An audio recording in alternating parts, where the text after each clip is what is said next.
My friend, I can scarce believe it. You confronted the Worm Lord and lived to tell the tale.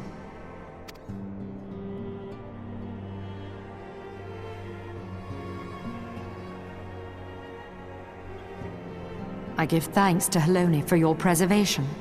It is our sole cause for gladness. Your encounter with the Keeper of the Lake served to confirm our fears. A great worm has roared, and it makes little difference if it was one of the two in Eorzea or any other. The Dravanians are coming. I am told that Ishgard has magical defenses against Dravanian attack, though I am not privy to their exact nature. Will they be enough to repel a massive force? Ishgard has weathered countless assaults over centuries. This will be no different. And now that you have confirmed the threat, none can ignore the Lord Commander's calls for the wards to be strengthened. I dare not presume to speak for him, but I expect the Lord Commander would sing your praises. I must away, but we shall meet again soon.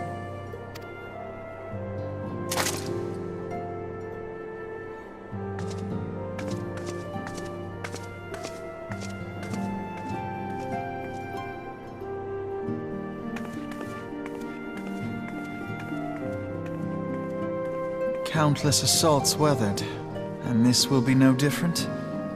Why am I not convinced?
Now that everything's calmed down a bit, relatively speaking I mean, I thought it might be a good time to share our progress on the weapon.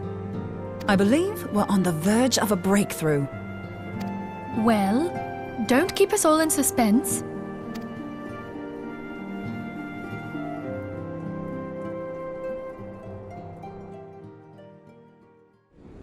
Just in case anyone's forgotten, let's start by reviewing what we already know. So, an Ascian is an immortal because its soul doesn't return to the ethereal realm when its host is defeated. Instead, it flees to the place that lies between our world and the void. Therefore, the first step to permanently defeating an Ascian is preventing its soul from making this journey. And if you recall, when we last gathered here, I had verified that white auracite has adequate capacity to entrap the beings, albeit only briefly. Which left the small matter of their extermination. Aye. To unmake an Ascian soul, one must needs smite it with a concentrated burst, or blade, of purest ether. However, we wanted for both the data and the means to forge such a weapon. Short of experimenting on an actual Ascian, you see, there's no way to gauge how much ether its soul is made of. As such, we don't know what etheric density our blade needs to have in order for it to work. So we'll just have to make the densest blade we can and hope for the best. Though that would require a lot of ether. Hang on a minute! Why didn't we think of this before? White auracite can hold an absolute heap of ether, can't it? Please tell me you're joking. God's sakes, Ida. I feel as though I'm reliving the same scene over and over with you. How many times do you need to be told that white auracite cannot store ether for long periods? Being intangible matter, ether is given to dispersion.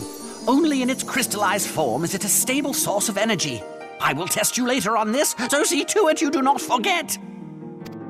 Right, yes. It's all coming back to me. So our hopes rest on good old crystals again, do they? While they are certainly reliable, they leave something to be desired in the area of portability. Indeed.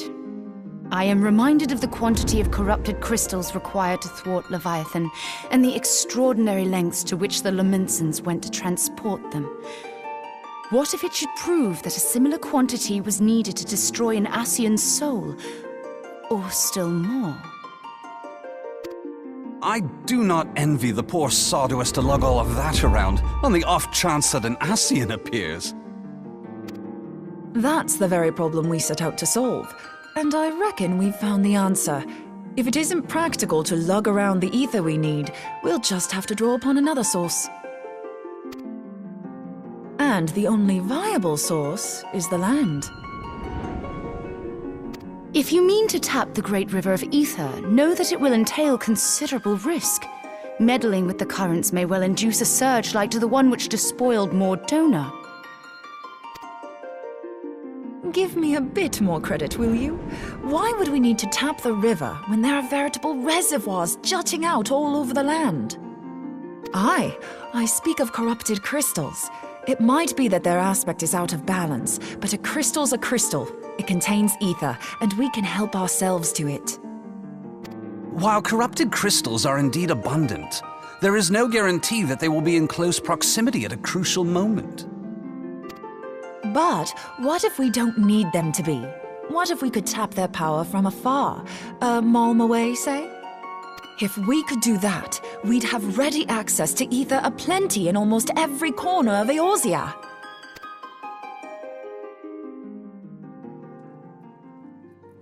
I've yet to put my theories to the proof, but I've got a good feeling about this.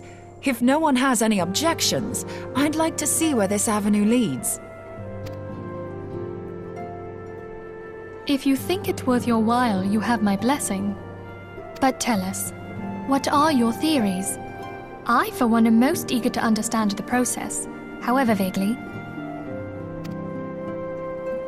I've thought you might say that. But no one wants to listen to boring old theories all day, do they? I know I don't. So with your permission, I'd like to try something a bit more hands-on. I've already built an etheric siphon especially for this purpose, and I've been meaning to try it out. Thing is, the profusion of corrupted crystals in Mordona makes it something of a high-risk testing ground.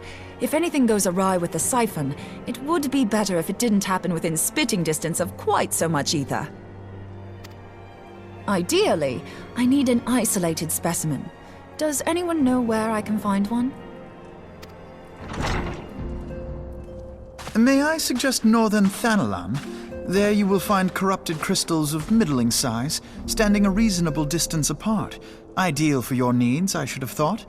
Oh, and if you do elect to visit the place, I should be much obliged if you would assist me in another matter while you are in the area.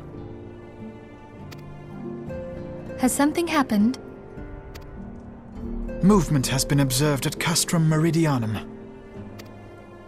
During Operation Archon, the Alliance dealt the stronghold a heavy blow.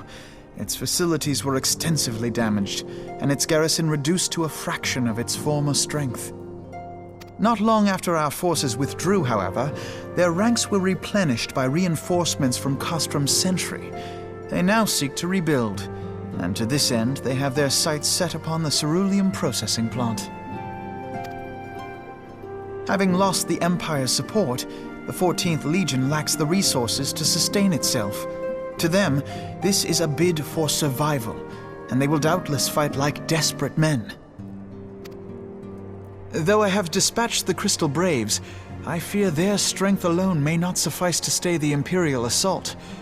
I would request the Scion's aid in the defensive effort. If I didn't know better, I'd say you were trying to inveigle us into fighting your battle with the promise of shiny crystals. Well then, consider me inveigled. I won't lie, the crystals you speak of sound perfect, so the Garleans have to go. Besides, we can't afford to beat about the bush. There's no telling when the Ascians will next appear. Thine eagerness to hurl thyself into the jaws of danger cometh as little surprise. Exercise due caution, I prithee. Though you have become a crystal brave, you are yet a scion, Alphino. We could hardly refuse you.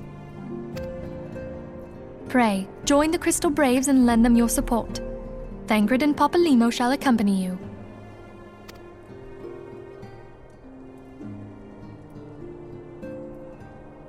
Ida and Yashtola, in the meantime I would have you assist Moonbreeder. Scout out the crystal clusters, that the testing may commence as soon as the Garlean threat has been eliminated.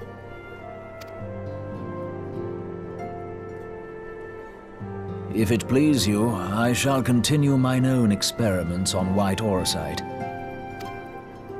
Thank you, Urianger. Everyone, pray see to your preparations and depart as soon as you are able. Go well, and be safe.